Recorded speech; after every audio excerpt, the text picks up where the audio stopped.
Hey everybody, welcome to another episode of Purple Insider. Matthew Coller here, continuing fantasy week with one of my favorite fantasy analysts of all time, maybe even a fantasy of mine to have him on the show again. Ian Hartitz, what is going on? The apple of my heart. No, that didn't work. How's it going, man? How are you?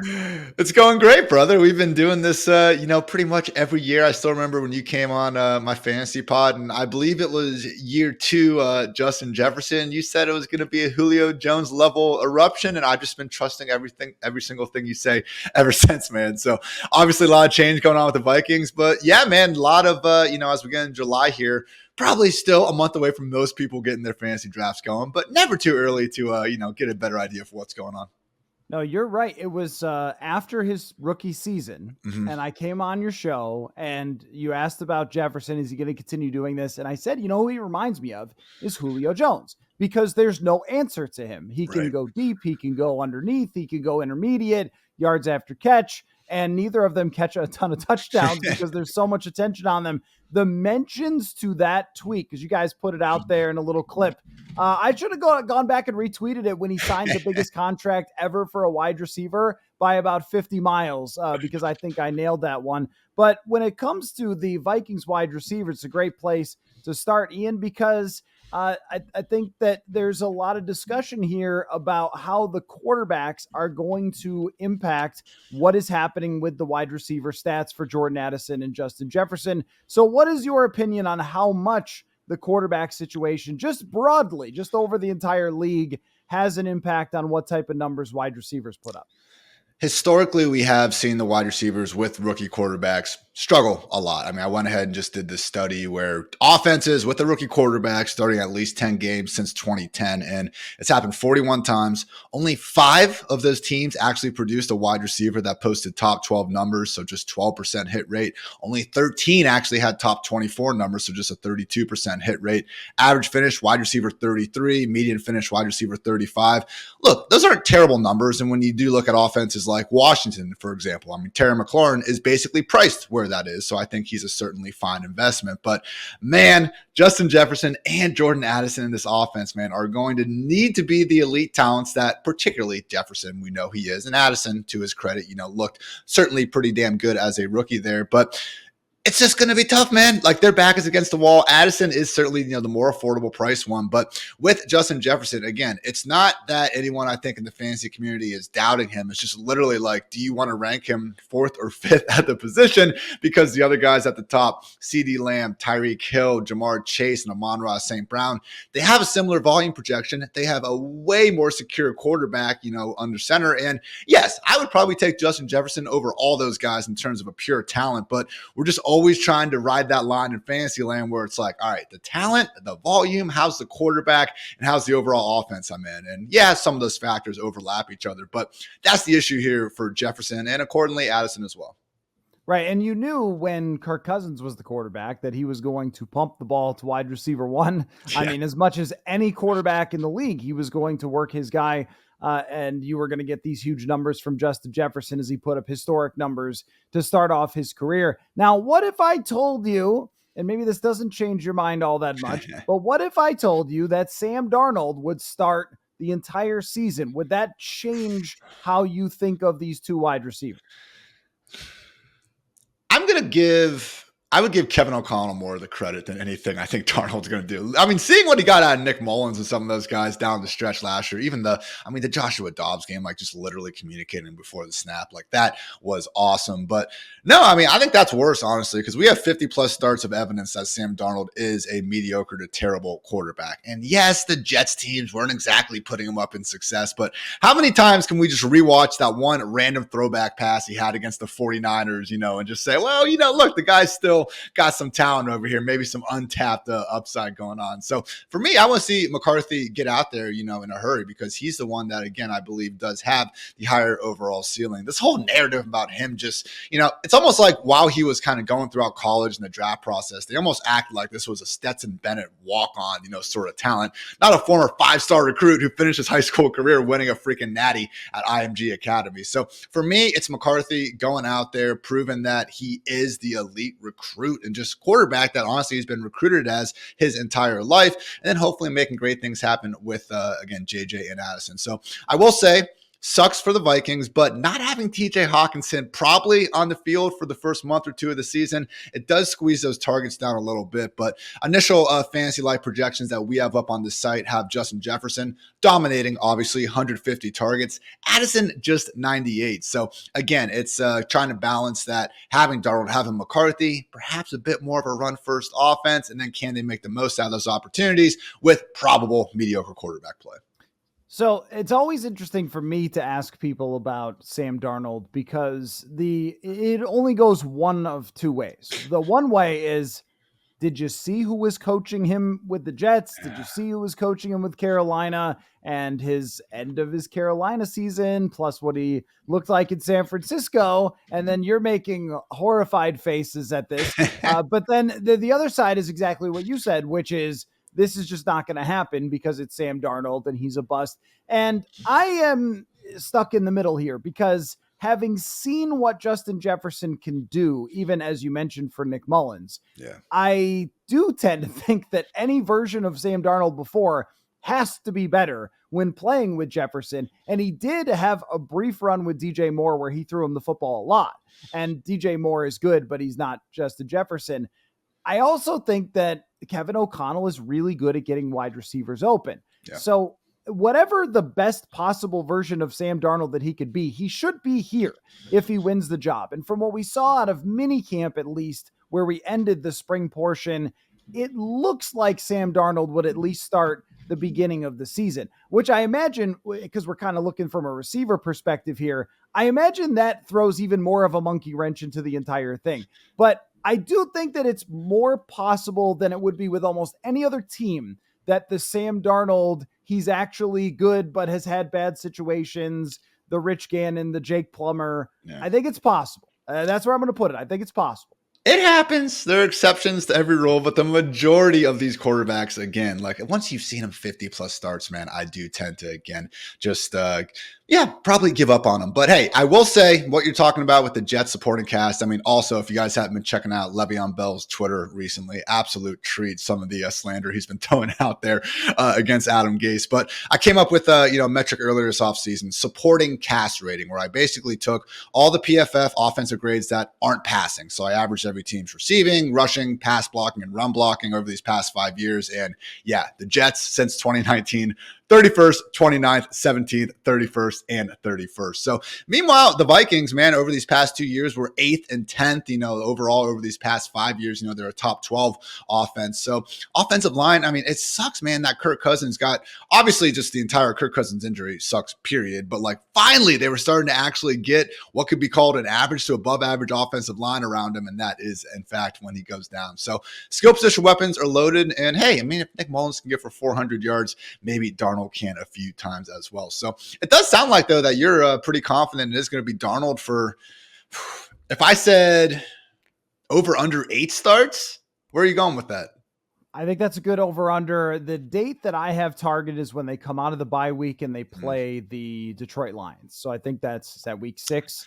And that kind of makes sense to me that if they were to go to London and lose to the Jets and maybe they're 2-4 or something at that point, I'm mixing up my schedule off the top of my head, but there's a bye week and then they play the Lions coming out of it. I know the Lions defense will be better, but it's not the most terrifying defense to play for a rookie. That's if it's not going well. If it is going well, then it could easily go over 8 games. They could easily ride with him.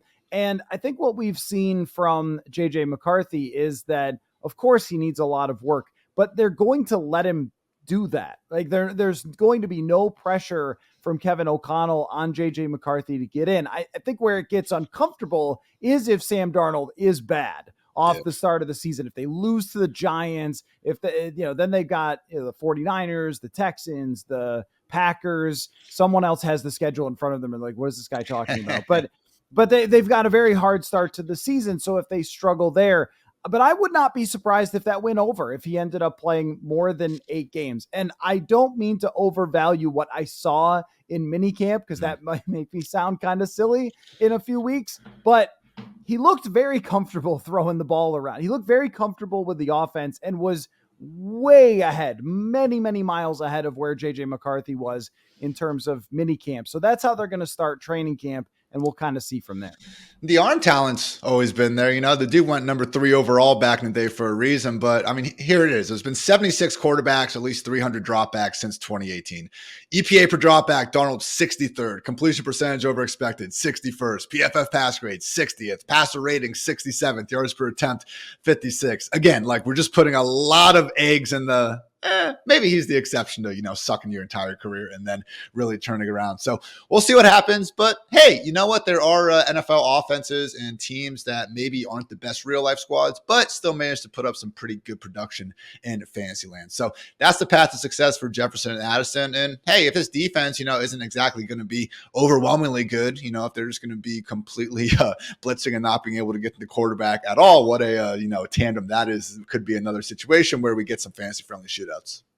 Right. Yeah, that could happen as well. We'll see on that side. They lost Danielle Hunter. They had Jonathan Grenard. Is it just sort of losing one thing, subbing out another? I think they're maybe a little deeper than they were last year, but it's still not a complete defense. That's kind of the story of this team, is that it's an incomplete picture at this moment. It's incomplete at the quarterback position. It's incomplete on defense. It's really incomplete even on the offensive line, where they have 2 tackles, but the interior is a question mark. And at the wide receiver position, you've got these 2 great receivers and then not sure after that. But let's talk a little more about Addison specifically. The year 2 thing. Sophomore slump is a thing, but also when you have a good rookie season, everyone expects you to just do more. Like, good rookie, the better now. And I don't think that's totally insane for Jordan Addison, because last year he had to make a massive adjustment from going from college to the NFL and dealing with his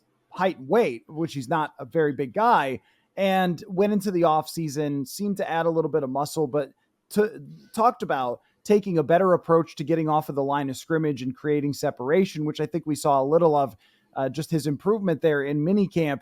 But every fantasy projection tends to not like him very much, which I guess you could tie back into the quarterback. But I do think with Addison, considering they don't have a clear-cut wide receiver 3, that we can make a case for better production. Like, I have your fantasy life projections up here, and I think his average draft position is 67th, and you've got 769 yards, nice, projected. So I would probably go over with that if he stays healthy.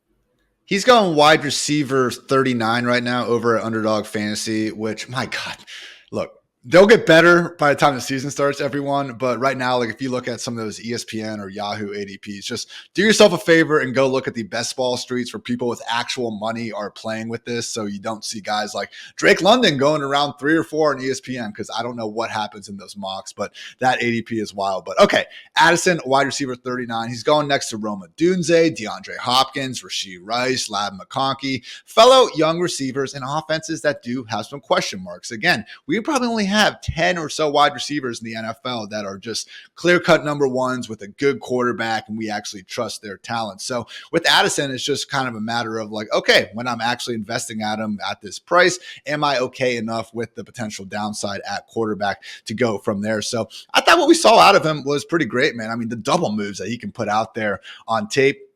As I was watching the quarterbacks before the draft, I will say that, just seeing some 2022 Caleb Williams and the difference that Addison made, in that USC offense compared to when they have Brendan Rice as their number 1, absolutely wild. And a similar sentiment with Drake May and some of the things that Josh Downs was doing there for the North Carolina Tar Heels back in 2022. Very high on Downs actually going into this year as well. So, man, again, it's not that Addison isn't solid, but when it's more like, okay, do I want Addison or do I want DeAndre Hopkins, who I don't think is washed at all. He had ESPN's 5th best open rating last year. I think Will Levis is going to have the opportunity to make a lot of mistakes, can constantly throw the ball downfield, and probably a more pass-first offense. Looking at Brian Thomas and Lab McConkey, they have clearer pass the number 1 option in their offense than Addison because of the presence of Justin Jefferson. So for me, Addison, great real life wide receiver 2. If he ends up being a wide receiver 4, wide receiver 5 in Fantasyland, I'm not against that, man. But I do think, there's a warranted reason why he's ranked that low. Just,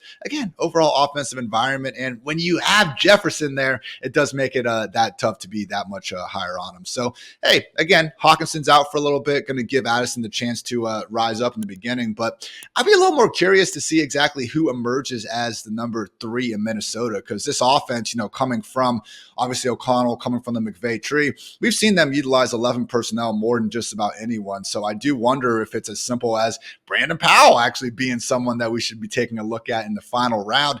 Perhaps, that can make a little sense in your deeper drafts. Or maybe, we see Josh Oliver and the league's best number 3 tight end, Johnny Munt, getting a little more action in 12 personnel. So thoughts on if it's Powell's job to be that number 3? Yeah, I think it is. They keep talking about for 2 years straight Jalen Nailor, and so far we just haven't seen a lot from Jalen Nailor. He played a little bit in his first year, made a handful of catches, but then last year there was a lot of discussion about him going into training camp. He gets hurt on the first day of training camp. We don't see him forever. Comes back, plays in one game, gets hurt again, and then again, we don't see him the rest of the season. And Kevin O'Connell mentioned that the challenge, if you will, is for him to stay on the field. And some of it is just bad luck and so forth when it comes to injuries, but you've got to be out there. The best ability is availability, I have heard. And with Brandon Powell, just a really reliable player. I mean, last year he came into training camp and we thought Jalen Reagor or him will be the punt returner and nothing more. And when Powell went out there and actually started running routes, he was getting open all the time in training camp. And then the Vikings had these injuries at wide receiver. He starts making plays. He gets on the same page with Kirk Cousins. He catches the game-winning touchdown in the Josh Dobbs game and showed that he could be a real legitimate wide receiver. The issue is a little bit of, can you have him outside, or does he always have to be in the slot? Because the other 2 guys, they love to move them around a lot. Are we going to see actually 2 tight end personnel? And I love that you mentioned the 3rd tight end, because that is a deep cut comment from either Kevin O'Connell or Wes Phillips. I can't remember who said it. I think it was O'Connell. Just such I know what he was saying, but it still is like a hilarious thing to say to your player. Let me ask something related to this. How deep would a league have to be for you to draft Robert Tonyan, who is on the Minnesota Vikings and looked phenomenal in minicamp? When we did the winners of minicamp, because I don't think anyone could really lose unless you were hurt, but the winners of minicamp, Justin Jefferson was number 1 and Sam Darnold number 2, and Robert Tonyan was number 3. How can I convince people who like fantasy football and are in the deepest leagues to draft Robert Tonyan? Because I think he might end up on this team and playing when TJ Hawkinson is still recovering. Dude, I've done probably 110, 115 best ball drafts, so far this offseason. And for the first time, couple days ago, I saw someone take Robert Tonyan at the very end of the draft, and I had to literally stop myself and go what team is he even on at this point in his career? So I just remember him last year, dropping what would have been an absolutely gorgeous 75-yard touchdown from Justin Fields against the Browns. So haven't quite forgiven him from that, because that was a tough loss in the DFS streets that day. But hey, man, it's possible. But looking at Hawkinson, I just figured Josh Oliver would be the guy to step up. He's got that $22 million or whatever it was contract he signed from last year. But, this could be a situation where maybe it is where Josh Oliver's role doesn't really change. Johnny Munt's role doesn't really change, and Tonyan ends up being more of the pass catcher. So with Tonyan, it's just tough. We had the just one of the most, I feel like, what's that channel? It's like Bleacher Report or something. I've seen some deep dives, statistical studies on Secret Base, I think, on YouTube. If they could do Robert Tonyan's 2020 season, where I believe he had 7 incomplete targets thrown his way the entire year, and he still managed to catch 12 touchdowns. I remember looking back to see, because targets started being tracked in 1992, and there had never been an instance of a player having more touchdowns than incomplete targets, with 50 targets on the season. And again, Tonyan was +5 as he was going out there doing it. So I think it had far more to do with MVP Aaron Rodgers than necessarily necessarily what Tanya was bringing to the table. But the league we'd have to be in is one I am in, man. I'm in a 32-team fantasy league where we have to start, I believe, 7 guys every week. You get a team quarterback, and you also have a team defense and special teams. So, no one can have 2 quarterbacks and just monopolize the thing going on there. But yeah, man, it would be rough. I was starting guys like, Justin Watson, Jalen Guyton last season, and you're just praying for that one big play. But Robert Tonyan, it's a name to keep an eye on. And I will say he's one of those candidates where, no, for the love of God, guys, please don't draft him right now. But if we see that first Vikings preseason game and with the starters, Tonyan's the one getting all the routes, I'll be paying attention then. Well, I really do think that Josh Oliver is going to stay in his role as the blocker, and Johnny Mundt is just depth. Mundt stepped in at the end of last year, but Tonyan actually has this career of catching the ball, and this offense loves to use the tight end, as you saw from TJ Hawkinson. Yeah. Hawkinson, I don't know when he's going to come back. This is a very unclear timeline, and yet I could still see him getting like 90 targets or something in 10 games if that's how much he was going to play. So Robert Tonyan might be the fantasy sleeper of all time, or this might be a really funny conversation that we had when he gets cut out of training camp. But I'm intrigued. That's all I'm saying is I'm intrigued. Let's go back to stuff that matters a lot more than people drafting Robert Tonyan in their 32-team leagues, which is totally nuts, by the way. I love it, that you're in a 32-team league. I want to know your opinion on the rookie wide receivers, because your projections here on Fantasy Life have Mr. Marvin Harrison and Malik Nabers. One-time Viking Malik Nabers is how we refer to him here because of silly rumors with Justin Jefferson. But both going over 1,000 yards this year. How challenging is it to predict rookie wide receivers, even if they are taken all the way at the top of the draft? It is one of those things where the hit rate hasn't been nearly as good as I think you might expect it to be. We all kind of remember Jamar Chase, coming out and just absolutely killing it. But just looking at rookie production from top 10 overall wide receivers since 2010, Jamar Chase, wide receiver 5 in PPR points per game. But other than that, Julio Jones with a wide receiver 12 finish, actually the only guy to actually post, what we would consider a wide receiver 1 finish as a rookie. So plenty of other good ones. Jalen Waddle was a wide receiver 15, AJ Green 16, Mike Evans 13. But yeah, guys like Garrett Wilson, Amari Cooper were wide receiver 30, wide receiver 27. Sammy Watkins, back before he was viewed as this, kind of veteran stopgate. One of the more, just impressive prospects coming out of Clemson, I think, of the past decade or so. Again, he couldn't crack the top 30. So Devonta Smith, wide receiver 39, Drake London, wide receiver 45, Justin Blackman, shout out, wide receiver 39, although he did have some booms, in year 2. So again, when you look at Marvin Harrison Jr., he is already going as a top 10 wide receiver, which I think is going to shock people once they actually get into redraft mode here in about a month. But again, I mentioned before where there's only, 10 or so wide receivers that are checking all these boxes. And hey, I'm a Columbus, Ohio native. I live here, grew up here and everything. So I should be team Maserati Marvin and everything. But I wanted to be low on him because I just thought, again, everything I just said about how hard it is for rookie wide receivers to ball out. But look at the offense. Fully healthy Kyler Murray. Paid. I believe he's one of the better quarterbacks in the league, and we have years of evidence of him and DeAndre Hopkins putting up some big-time numbers. Obviously, even if, I don't necessarily agree with the generational label on Marv. If he had, a bit more yak juice, maybe I'd be there. But still, 4th overall, we can all agree he's a pretty damn great talent, even if you don't necessarily think he's Julio. And the projected targets, we're talking about 130 plus easily. Trey McBride, the only other guy in that offense that's really giving us much problems. So again, there's guys like where you can argue, Chris Olave doesn't have the same quarterback. Brandon Ayuk in a more crowded offense. Nico Collins, more crowded offense. Devontae Adams getting older. I think Marv does deserve that top 10, top 12 standing, but I don't blame you guys if you want to go ahead and look at someone like a Jonathan Taylor or Saquon Barkley in round 2. Just give me the running back getting 300 touches over the rookie wide receiver. Nabers is the one that when he slides down the round 3, man, I'm drafting him every single time. So just it was very annoying to me, and we see this all the time, during the offseason. We're just so focused on, the same group of prospects for 3 months. But the audacity of some people before either of these guys have played a single snap to just be, oh yeah, Marvin Harrison's in another world than Malik Nabers. Like, These dudes have been playing college football next to each other. Marv won the Blittenkoff Award by one single vote. The 247 consensus ranks when they were leaving high school actually had Nabers as the highest rated recruit, and yet people were just aghast about the possibility that Nabers is better. So I think they're completely different players. I mean, just the yak juice that you see from Nabers, I think it's going to be put on display in this Brian Daboll offense that has absolutely nobody else to get the ball to. Now, big hole under center. There's a reason why Nabers is going closer to wide receiver 20 than Marv here. But honestly, man, I think Nabers could have a very similar rookie season to what we saw out of Jalen Waddle in Miami. That was pre-Tyreek Hill, no one else to get the ball to. And sadly, that version of Tua wasn't very adept at getting it downfield. So what do we see? A ton of designed, short, PPR-friendly targets for Waddle. I think Nabers gets that, and I think he's going to do a hell of a lot with it. Yeah, I think the same way that when you look at the other receivers for either one of these teams, who are they? Where are they going to go with the football? And hey, with all due respect to Greg Dortch, though, let's be clear about of course, that. Yeah, that's a big fan.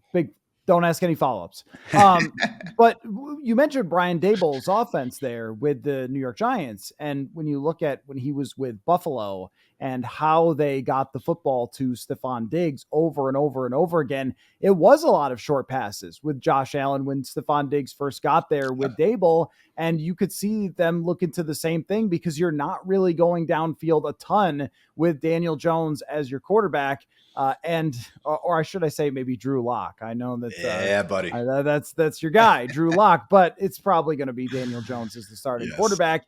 And when they did have some success in 2022, Daniel Jones was throwing quick passes. They were doing a lot of running, and Nabers seems like a good candidate for that. I want to, so I thought I was all savvy and like, I've got a sleeper to ask you about. Your projections are going to totally overlook this guy. No, but the fantasy world never sleeps on guys.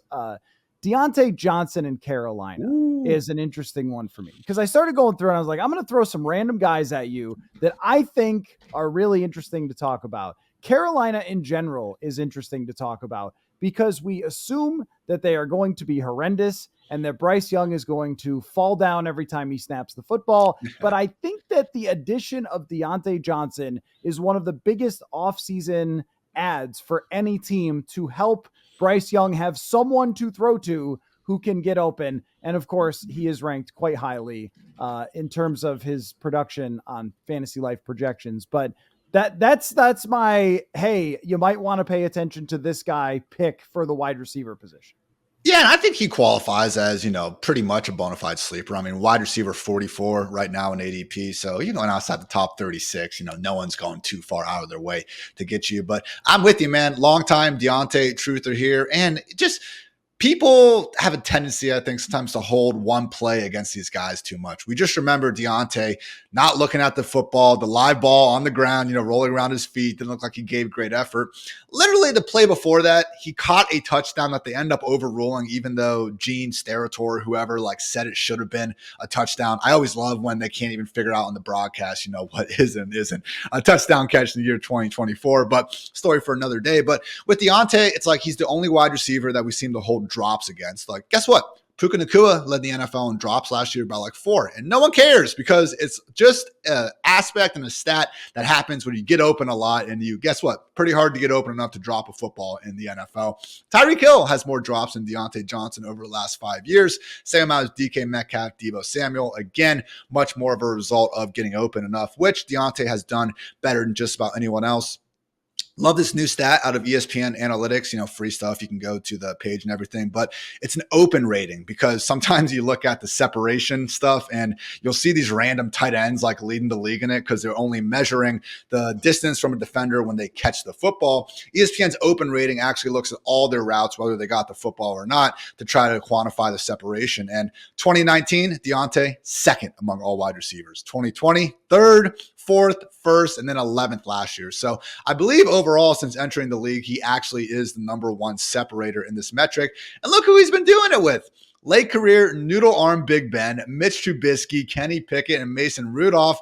Hey, Yeah, Bryce Young, but based on what we saw as a rookie, maybe he does fit into that group of guys as well. But, has hardly been surrounded by all this great talent. He's had target competition with, I guess just missed AB, but not completely washed Juju just yet. And George Pickens, in more recent years. So I'm with you, man. I think Deontay Johnson, Xavier Leggett is someone I've been drafting a lot because he goes a lot later. And this Carolina Panthers stack, like if there is an offense where I'm not going to say they're going to be this year's Houston Texans and just really take the league by storm, but just an offense that could go from being horrific to average or so. I think the Panthers make some sense, man. They didn't make a ton of flashy free agency moves. The Deontay trade was nice, but they did throw like over $100 million at their interior offensive line, which should help Bryce out a ton. And Dave Canales, man, that dude has fixed Geno Smith and Baker Mayfield in back-to-back seasons. So if you can add Bryce to that list, goodness gracious, my dude is really being the new age quarterback whisperer king. Well, I'm glad that it qualifies as a sleeper for me. Good job, me, because I saw projected over 900 yards. I thought, okay, maybe he is one of the. I believe I love looking at the projections and trying to see like who are the cheapest wide receivers with the highest target projections, and Deontay is just topping that list right now. So you're spot on. Okay, maybe I'm just natural at this. Maybe I should work for Fantasy Life. No, I'm just kidding. But give me one of yours. I mean, wide receiver. I think wide receiver, because there are so many good ones, is one of the hardest things to decide on when you're talking about fantasy. Like running back, wide receiver. There's 4,700 guys here that you can pick from. How do you make that decision? So who's the guy that you're pumping up other than Cordarrelle Patterson, which I'm sure you're still telling people to draft him at some point? But no, seriously, who do you got for me? Only thing I'll say on CPAT, I'm so happy they changed the kickoff rules because now he's the GOAT. He has the most kick return touchdowns ever. They changed the rules. Nothing else matters in the history of football. So I already talked about, several of the guys I've drafted a ton. I'm looking at my exposure, right now. Xavier Leggett, again, a first round wide receiver who a lot of people are off because he didn't boom until his final year at South Carolina. But just, God only makes so many humans that are 220 pounds that can run a sub 4.4. He's one of them. The Panthers love him. And as much as we just said good things about Deontay Johnson, I mean, could Xavier end up leading that offense in targets? It is possible, and he's going at wide receiver 65 right now. So again, sometimes we see these first, second round wide receivers because us sickos are drafting all year round. Someone like Leggett, who wasn't expected to go in round one, almost still gets held back by his like March and April pre-draft ADP. I think that's an instance there. Love Josh Downs, taking a leap forward this year with Anthony Richardson in Indy. Michael Pittman should get his, but Downs is not someone who I believe is solely this, underneath slot receiver. He can win downfield, and if Richardson is going to impress like a lot of us think he will this year, Downs should be a big reason why. Talked about Nabers, but my deep sleeper, my most drafted wide receiver of the offseason right now, Rams wide receiver 3, Demarcus Robinson. You actually look at what he did last year. Final 5 full regular season games. And this was with Cooper Kupp and Puka out there and everything. He finished as the wide receiver 20, 23, 25, 15, and 25 again. And right now, guys, he is going as the wide receiver 79 in drafts. So before free agency even started, the Rams threw him another $5 million to cement him as their third wide receiver. Didn't make any other meaningful additions to the position throughout the offseason. And what we talked about earlier with Kevin O'Connell coming from the Rams and always topping the league or being close to an 11 personnel, that still is McVay's baby. Each of the past 3 years, Rams have ranked first each and every time in terms of 11 personnel. So with Demarcus Robinson, I mean, he's got Matthew Stafford, who has made more. I don't want to put down the wide receivers that have, put up numbers. I think Calvin Johnson would have been fine with anyone throwing him the football. But also, I think we can agree that Stafford's made a lot of maybe more average wide receivers some good money, helped them put up some good numbers, and Sean McVay too over the years. We have a full-time starter in a passing game that was among the league's most efficient last year when guys were healthy, with massive contingency value if, God forbid, Puka or Cooper Kupp happened to miss time. So again, for me, no, don't leave your drafts with Demarcus Robinson as your wide receiver 2 or wide receiver 3. But when you get to those late rounds and you need someone else, there's a lot of guys sitting there that can honestly get cut or like not even be in their team starting 3 wide receiver rotation. Demarcus Robinson, kind of the anti DJ Moore, Terry McLaurin, where he's gotten to play with Mahomes, Lamar, and now Stafford over the years. I think he, arguably puts up his best production to date in a Rams offense that should be, as good as anyone when they are healthy. And I wonder how many years more Stafford's going to play. This might be a Matt Stafford just airs it out. I mean, Last just does dance. everything he can, right? Last dance kind of thing. If maybe we'll do a sleeper rap battle here. How about Jaden Reed? All I hear out of Green Bay, and this is preposterous, by the way, is it's actually better to have a bunch of decent receivers than one great one. No, it's not. That, you know who doesn't think that? Anyone who watches the Vikings, because all you have is number one receivers who make every quarterback amazing. Right. So no one thinks that. The NFL doesn't think that. That's why they pay true number ones $35 million a year. But anyway, put that aside. It's a silly narrative that it's better to have a bunch of okay guys than Justin Jefferson, please. But I think Jaden Reed is their best player from what I saw of him in the second half of last season. And I think he's going to surpass the other guys and become the person that Jordan Love trusts the most. And he's going to pump the football to him. Right now, the projection has him at something like, 70 catches. I think it's 100 targets. I think it's going to be more. I think he's going to push 100.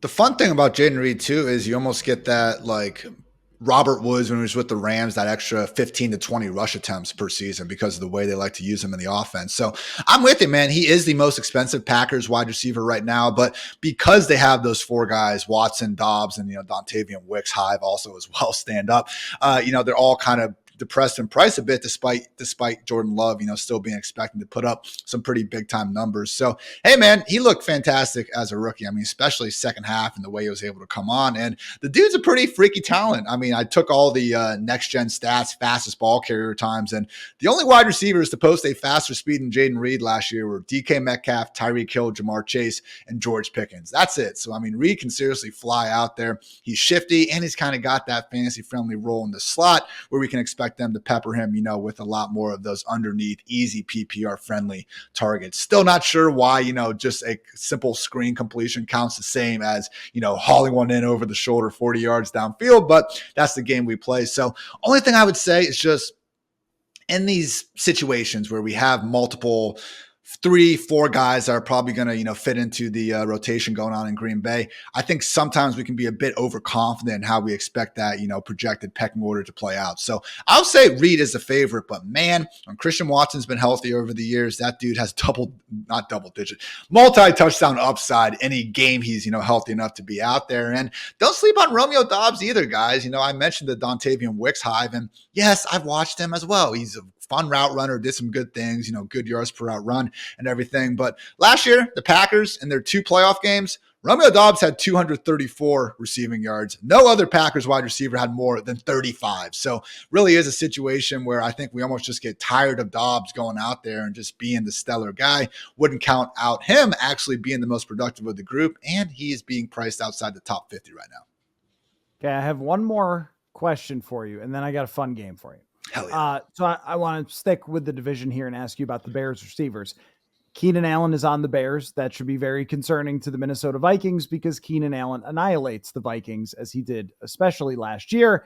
DJ Moore, they draft Rome Odunze. There's a lot of people here to get the football, and there's a rookie quarterback. How do we expect this to be distributed with all of these receivers for Caleb Williams?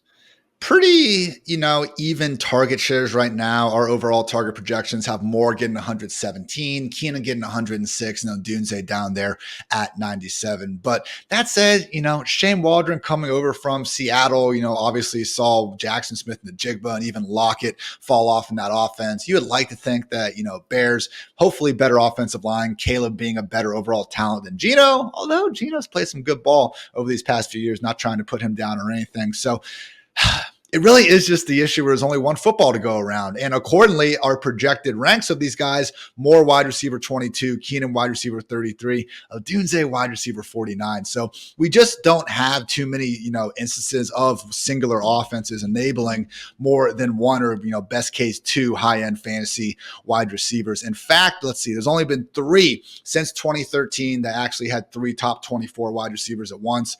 The 2013 Broncos, Demaryius Thomas, RIP, Eric Decker, linebacker Wes Welker, 2018 Rams, Cooper Kupp, Bobby Trees, and Brandon Cooks, and the 2020 Buccaneers with Godwin, Evans, and AB. And that one's even a bit skewed because Antonio Brown didn't even play that whole season. So again, very rare. And on top of that, we have a rookie quarterback to deal with. Look, I still drafted a good amount of DJ Moore. He's, coming off a wide receiver 1 season. Now he's kind of on that wide receiver 2 borderline. Of those 3, I think he has the biggest, 1 week boom upside just because of his explosive big play ability. So Moore's the one I'm most in on. But otherwise, man, unless I'm really trying to build up this Bears stack for a specific best ball contest, haven't been taking too much Keenan or Odunze. Just don't think there's going to be quite enough targets to go around. So I just hope Caleb can actually break this, Bears tradition. I understand you guys don't want him to break the Bears tradition of just having one shitty quarterback after another, but it's just one of these things, man, where when we look at Chicago, we look at Cleveland, we look at Washington, these teams that haven't had a good quarterback in literally 30 plus years. Like, how many more times can we keep pointing at, the numerator and say, oh yeah, just every single quarterback sucked? Maybe at some point we got to start, pointing that finger at the, team in the mirror that keeps on trying to develop these guys. Like, for Cleveland especially, man, Baker to then go do what he's doing in Tampa Bay. Like, if we see Justin Fields start balling out in Pittsburgh, man, ooh, buddy, would not want to be a Bears fan in that. Not holding my breath for that one, but that maybe I feel about that the way you feel about Sam Darnold potentially with the Vikings. And I have never believed in just by being the Bears, they have to continue being the Bears at quarterback. But for whatever reason, and I can't remember why, I looked up for something in an article, every team's quarterback rating since Fran Tarkenton retired, and the Chicago Bears were dead last. Dead last. Not surprised. Because the Vikings were still up in the top 10, despite the fact that they've never had a Brett Favre or they've never had a Patrick Mahomes, and yet the Bears all the way at the bottom since Fran Tarkenton retired. So here's the game. There's a bunch of receivers. I went all the way on fantasylife.com, which is an incredible website. I went all the way to the bottom. And I looked at receivers who are expected to get 5 or fewer targets. And I want you to tell me these receivers are projected to get let's just say 5 or fewer receptions. Okay. So I'm going to run through these and I want you to tell me over or under for these guys, their projection. Okay. We're going to start with Trent Sherfield for the Vikings, projected to catch 4 passes this year. Will he catch more or less than 4 passes? I'm going to take over, man. Sherfield, that's another guy where if you, again, grind some of these next-gen stats leaderboards, like when he gets going, man, he gets going. I thought he was going to be a bigger factor on Buffalo last year because they were looking for kind of a yak guy to help replace Isaiah McKenzie and didn't really get too much going. I think he had a nice touchdown against the Dolphins in Week 18. But, if he's better than Brandon Powell, would that be the most surprising thing ever? I don't think so. Give me over. Okay, love it. How about former Minnesota Gopher and somebody that the Gopher fans absolutely loved and were outraged when the Vikings did not draft? Tyler Johnson, who is a member of the Los Angeles Rams. His projection is 1 catch on 1 target. Will he have for 5 yards? So it's a check down. Will he have more than 1 check down for this year? Shout out to my guy, Dwayne McFarland, for grinding these projections. I can only imagine, just slamming your head on the desk when you get to someone like Tyler Johnson. I'm going to take the under there. I mean, is he even going to make the team? Like, this dude was in such a good opportunity in Tampa Bay, and Tom Brady just hated this dude. Like, the amount, it was almost like Rodgers MVS level disgust on some of like the misses you would see going out there. So, he needs, multiple wide receiver injuries to get on the field. And even then, I mean, he could be a cut candidate. So sorry, Tyler, give me 0. And saying that, I'm sure like week 1 now, he's probably going to catch a screen, in the second quarter. So remember this moment. I mean, if you get a couple people banged up, you only need 2 catches to go over. This should be a game. Does someone have this as a fantasy game? So this should be a game. These are the props we need out there. Like, screw the Justin Jefferson props. Give us Tyler Johnson reception props. That's what I'm saying, is all receivers who are projected to have 5 or fewer catches. Okay, a couple more. Equanimous St. Brown, who I saw a lot of for the Green Bay Packers. He is expected to have 5 receptions for 61 yards. So he caught a couple of balls that were pushed down the field a little bit. And he, if you're wondering, plays for the Saints now. Will Equanimous St. Brown catch more than 5 passes? I'm gonna give him. Crap! He could easily not make the team. I'm gonna go over though. This Saints wide receiver room is wide open. We got Chris Olave and then our one true king Rashid Shaheed, who is. We'll talk about sleepers, man. He is the sleeper. I think Shaheed's going to have, like, no joke here, like a great year. He has made the most out of every opportunity. No more Michael Thomas there. Like, it is Olave and Shaheed in an offense where, no, I don't think Derek Carr is particularly good, but you give him a clean pocket. He actually can sling it a little bit better than maybe he gets credit for. So after those two, though, it could be A.T. Perry. It could be, fifth rounder Bub Means, who I took in a dynasty draft once upon a time. Cedric Wilson, former Cowboys and Dolphins players in there. So maybe Equinemius gets it done, man. I'm surprised he didn't just go try to sign Detroit and, just him and Amon-Ra could get the podcast going a bit more, regularly together. But yeah, man, New Orleans Saints, give me the over. Okay, two more I got for you. One of them is, where did it go? Hold on, I'm scrolling. Jerry Rice's son is somewhere here. And I was on the Chargers. It's definitely less than 5. I gotta find where it was. I just saw it and I was like, oh, we got to bring up Jerry Rice's son. Oh yeah, here it is. The Chargers expected to catch 5 passes for 65 yards on 9 targets. Brendan Rice, who is not Jerry Rice when you see him play. Not quite. Mentioned before, again, just the stark difference in watching some of Caleb's tape in 22 versus 23. Yeah, Rice not quite getting it done. I'm taking the under on that. Honestly, like, I even wonder if, Cornelius Johnson, Harbaugh's, dude coming out of Michigan, the 7th rounder, could just straight up beat out Rice, for that final roster spot. So they signed DJ Chark with the Chargers this year to give him some extra depth. It's a wide open wide receiver room. I mean, Lab McConkey, Quentin Johnston, Josh Palmer, being the top 3. So maybe those, genes get going. But this was the funny part about people saying, like, Marvin Harrison Jr. is only hyped because he's Marvin Harrison's kid, because we had Brendan Rice and we had Frank Gore Jr. also in this draft, just getting absolutely no love from anyone. So I do wonder if Brendan had been, Jerry Rice Jr., maybe he goes, a couple picks earlier, but probably not. I'll take the under. People were upset at Bronny James being drafted. I just want to present you Brendan Rice and the many other players who have been related to someone who's really good at football that were drafted just because of that. Okay, last one.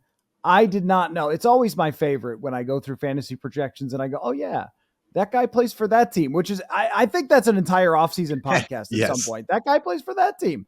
Allen Robinson is apparently, he's on the Giants, right? I saw this. He's on the Giants. Yeah, that's correct. I actually wonder, this is what we should have done. If I could fool you, if I could come up with a receiver that you didn't know was on a team, more or less than 5 catches for 38 yards for New York Giant Allen Robinson. Dude, and A-Rob later in his career has become this slot guy. How many slot receivers do the Giants need out here? We got Wandale. Malik Nabers can be way more than that, but you'd like to get him some looks in the slot. Isaiah McKenzie still on this team. Gunnar Olszewski, always struggle to say his name, but, pretty solid kick returner, certainly going out there. But Give me under. It's so funny to me hearing the people like, oh, you would have known Puka Nakua's year was coming if you were just paying attention. Like this Rams beat didn't absolutely glaze Allen Robinson for the entire month of August, just a few short years ago about the impact he was going to have. And then he's off the team a year later. So shout out Puka, shout out to anyone that drafted Puka. You guys got that one right. But, for every Puka, there's a lot more Justin Ross and Elijah Moores who always seem to dominate when there's, no pads on. And then come September, we are very disappointed. So maybe I'm just sitting here still a little pissed about the amount of times I drafted Elijah Moore last year, but we'll not be drafting Allen Robinson in the year 2024. I can tell you that much. Fair enough. I think it's over. Do you know who Chase Claypool plays for? Oh yeah, he's on the Bills. He's been getting some hype, man. Yeah, keep going. Do you know who Ray McLeod plays for now? Oh, he changed teams. Oh, you're going to stump me. He was on the 49ers last year. Mm-hmm. Where did Ray go? I'm gonna feel good about this. I thought he was the perfect guy, just a punt returner, perfect guy to stump you. The Panthers? It's a good guess. Right division. It is the Atlanta Falcons. Oh, that's right. Fox McCloud's, human son. There you go. I don't know what that means. Is that who is Fox? You never played Star Fox back in the day? Oh yeah, of course I did. Yeah. Yeah, okay. I mean, I didn't make the connection, but Nah, it's all good. it Pretty shows your age obscure. there. How about this? Home is where the Hartitz, so you should go to. Yeah, I tried earlier and I just completely bungled a joke there with your name. But Ian Hartitz, Fantasy Life, you're crushing over there. And somehow you have 170,000 people that follow you on Twitter. It's one of the Crazy. strangest Twitters that you're ever going to find, but you're a tremendous follow and always a great guest. So thanks so much for coming on, man. Great to get together with you again, and we'll do it again soon. Thank you, brother. You're always good chopping it up. Yeah, man, let me know. I understand. Again, people aren't exactly, hitting the drafts just yet. But yeah, Fantasy Life, we got the rankings. Again, just finished my entire team preview series. And right now, Dwayne McFarland and myself are going through team by team on the podcast. So always appreciate you, man.